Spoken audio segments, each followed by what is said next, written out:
அதுக்கு ரிட்டர்ன் போட்டு இங்க வரவும் கால் பண்ணுவாங்க. எக்ஸ்ட்ரா 250 பே பண்ற மாதிரி இருக்கும். சரியா? அவங்களுக்கு அந்த புது புக் வந்து உங்களுக்கு ரிட்டன் அனுப்புவாங்க. அங்கே புக்கு ரீச் ஆகி ஒரு 3 டேஸில் வந்து உங்களுக்கு அனுப்பிவிடுவாங்க அப்படிங்கிற மாதிரி சொல்லியிருந்தாங்க. அதுதான் வந்து நீங்கள் நிறைய பேர் கேட்டிருந்தீங்க, புது புக்கு ரீப்ளேஸ்மெண்ட் தராங்களாமே, எப்படி வாங்குறது அப்படின்னு சொல்லி கேட்டிருந்தீங்க. இப்படி தான் வாங்கணும். என்னை கேட்டிங்கன்னா வந்து இது அந்தளவுக்கு வந்து ஒர்த்தான விஷயம் கிடையாது. 250 அப்புறம் கொரியர் சார்ஜு, அப்புறம் நம்ம பேக்கிங் பண்ணணும், இதுக்கெல்லாம் சேர்த்தே நமக்கு வந்து ஒரு 300க்கு மேலே ஆகிடும். 300 போட்டு புதுசாக இந்த புக்கு வாங்குறதுக்கு நீங்கள் வாங்காமலே இருந்துடலாம். நம்ம ஆல்ரெடி வந்து கரெக்ஷன் பண்ணி பார்த்துருக்கோம். இந்த புக்கில் தான் படிப்பேன் அடம் பிடிக்கிறவங்களுக்கு கரெக்ஷன் பண்ணிலாம் கொஞ்சம் போட்டிருக்கோம். அதெல்லாம் பார்த்து படிச்சுக்கோங்க. அப்படி இல்லைனா வந்து உங்கள்கிட்ட காசு கொஞ்சம் எக்ஸ்ட்ரா இருக்குது அப்படின்னா நீங்கள் காசு போட்டு இந்த புது புக்கு கூட வாங்குங்க, ஒன்றும் பிரச்சனை இல்லை. இதை வச்சு படித்தா தான் நான் பாஸ் ஆவேன் அப்படிலாம் ஒன்றுமே கிடையாது. கரெக்டாக வந்து ஸ்கூல் புக்கை ஃபாலோ பண்ணாலே போதும். நான் வந்து ஸ்கூல் புக்கோட கட்டு மாதிரி இருக்கும் அப்படின்னு நினச்சி தான் அந்த புக்கே வாங்கினேன். ஒரு எஸ்சிஆர்டி புக் எப்படி இருக்கும் அந்த மாதிரி இருக்கும்னு நினச்சி தான் அந்த புக்கே வாங்கினேன். ஆனால் அவங்க வந்து பாயிண்ட்ஸாக கொடுத்துருந்தாங்க. அது பெரிய டிசப்பாயின்மெண்ட் தான். அதுவே ஒரு பெரிய டிசப்பாயின்மெண்ட் தான். அப்புறம் உள்ளே நிறைய மிஸ்டேக்லாம் இருந்துச்சு. அதெல்லாம் நம்ம வீடியோவை பார்த்து கரெக்ஷன் பண்ணிட்டாங்க. சரி, எனக்கு சம்பளம் கொடுப்பாங்கன்னு நினைக்கிறேன் இந்த இதுக்கெல்லாம். பார்ப்போம் என்ன பண்ணுறாங்கன்ட்டு. சம்பளம்லாம் ஒன்றும் கிடையாது, நோட்டு வாங்கி. சரி விடுங்க. நம்ம கொடுக்குற காசுக்கு இது ஒர்த்தா அப்படின்னு கேட்டிங்கன்னா இது வந்து மறுபடியும் 300 கொடுத்து வாங்குற அளவுக்கு இது வந்து ஒர்த்தான விஷயம் கிடையாது. ஏதாவது ஒரு வீடியோ போட்டு அதில் வந்து புக்கில் இந்த மாதிரி மிஸ்டேக்லாம் கொஞ்சம் இருக்குது, புது புக்கு போட்டிருக்கோம், அந்த புக்கை அப்படி ரிட்டன் கொடுத்துட்டு வாங்கிக்கோங்க அப்படி எதுவுமே சொல்லலை. அதுக்கான எந்த ஒரு ரெஸ்பான்சிபிலிட்டியும் அவங்க எடுத்துக்கிட்ட மாதிரி தெரில. வீடியோஸை மட்டும் பார்த்துட்டு மிஸ்டேக்லாம் கரெக்ட் பண்ணிட்டு அப்படியே நைஸாக நழுவிட்டாங்க.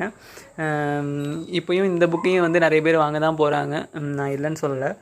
ஆனால் அந்த புக்கு என்னை கேட்டிங்கன்னா ஹானஸ்ட்டாக சொல்கிறேன், இந்த புக்கு வந்து நீங்கள் இந்த புக்கு வாங்கி படித்தா தான் பாஸ் பண்ணுவேன் அப்படின்னு ஒன்றுமே கிடையாது. இதில் தேவையில்லாத கண்டென்ட் தான் நிறையா இருக்குது. ரெக்கார்டாகுதா? ஓகே, தேவையில்லாத கண்டென்ட் தான் நிறையா இருக்குது. இது நீங்கள் படிக்கிறதுக்கு ஸ்கூல் புக்லேயே வந்து வேர் டு ஸ்டடி வச்சு படிச்சிடலாம். ஏதாவது ஒரு ப்ராப்பரான டெஸ்ட் பாய் ஜாயின் பண்ணிவிட்டு அதில் கொடுக்குற வேர் டு ஸ்டடி கரெக்டாக ஃபாலோ பண்ணிவிட்டு, அது மட்டும் இல்லாமல் ஸ்கூல் புக்கு வந்து நீங்களாகவே ஸ்கூல் புக் வைஸாக வந்து என்னென்ன கவர் ஆகுது அதெல்லாம் வந்து ஒரு புக்காக பரட்டி படிச்சுட்டே இருந்தீங்கன்னா கண்டிப்பாக எதுவுமே மிஸ் பண்ணாமல் கண்டிப்பாக வந்து படிச்சிடலாம். இந்த புக்கு வேணுங்கிற அவசியம் இல்லை. நீங்கள் ஆல்ரெடி பழைய புக்கு வச்சுருப்பீங்க, அந்த புக்கிலே கூட கரெக்ஷன் பண்ணிவிட்டு நீங்கள் படிச்சுக்கலாம். தேவையில்லாமல் காசு வேஸ்ட் பண்ண தேவையில்லைன்னு தான் என்னோடய சஜஷன். பரவாயில்ல, பிடிஎஃப் கொடுத்துருந்துருக்கலாம். பிடிஎஃப் கொடுத்துருந்தாலாவது நமக்கு தெரிஞ்சிருக்கும் எப்படி என்ன கரெக்ஷன் பண்ணியிருக்காங்கன்னு. எனக்கு திரும்பி 300 கொடுத்து இந்த புக்கை திரும்பி வாங்குகிற அளவுக்குலாம் வந்து மனசில் தெம்பு இல்லை. மறுபடியும் அதில் பார்த்து அதில் ஏதாவது மிஸ்டேக் இருந்துச்சுன்னா கடுப்பாயிடுவேன். அப்புறம் எரித்து அதை தான் வீடியோவாக போடுவேன். அப்புறம் பார்த்துக்கோங்க.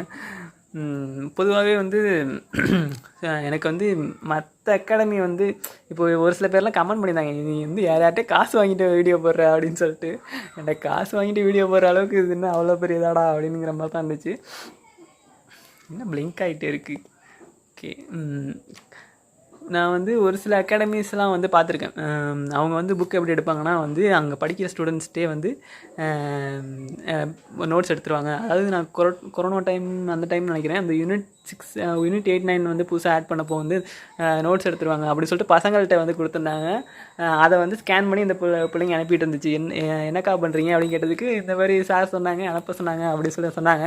அன்னையிலேருந்து அந்த நிறையா பிரான்ச் வச்சுருக்க அகாடமி புக்கே வாங்கக்கூடாது அப்படின்னு சொல்லி முடிவு பண்ணிட்டேன். ஏன்னா அவங்களே அறக்குறை படிக்கிறவங்க, அதாவது அந்த அக்காவே கொஞ்சம் அறக்குறையாக தான் படிப்பாங்கன்னு வச்சுக்கலாம். அவங்க எடுத்து அனுப்புகிற நோட்ஸ் எப்படி கரெக்டாக இருக்கும்னு நான் எப்படி நம்பி அந்தமாரி புக்கெலாம் வாங்குறது.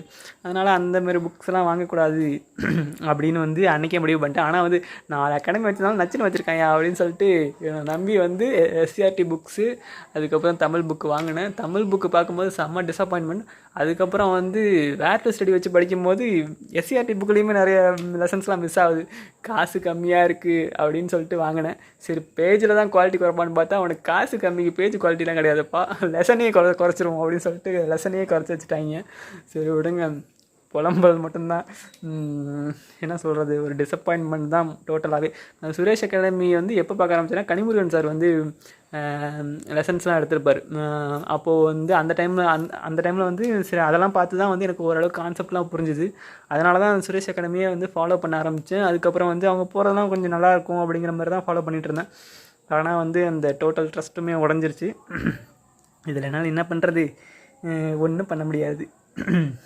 இப்போ யாரை தான் நம்புறதுன்னு எனக்கு தெரியல. எந்த அகாடமியுமே நம்மளால் நம்பவே முடியாது.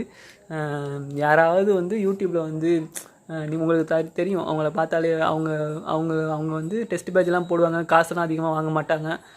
ஒரு 100 ரூபா அந்த மாதிரி ரேஞ்சிலே வந்து நிறைய பேர் டெஸ்ட்டு போடுறாங்க. ஆல்ரெடி பாஸ் பண்ணவங்க அந்த மாதிரி டெஸ்ட்டு போடுறாங்க.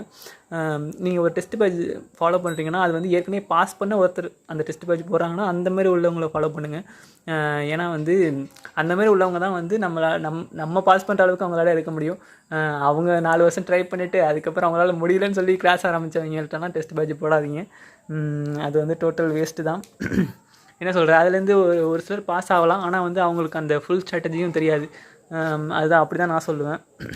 அந்த அந்த சப்ஜெக்டை அவங்களால ஆழமாக புரிஞ்சிக்க முடியல, அதனால தான் வந்து அவங்க வந்து அந்த எக்ஸாமில் பாஸ் ஆகலை. அப்படி இருக்கும்போது அவங்க எப்படி கரெக்டாக போடுவாங்க?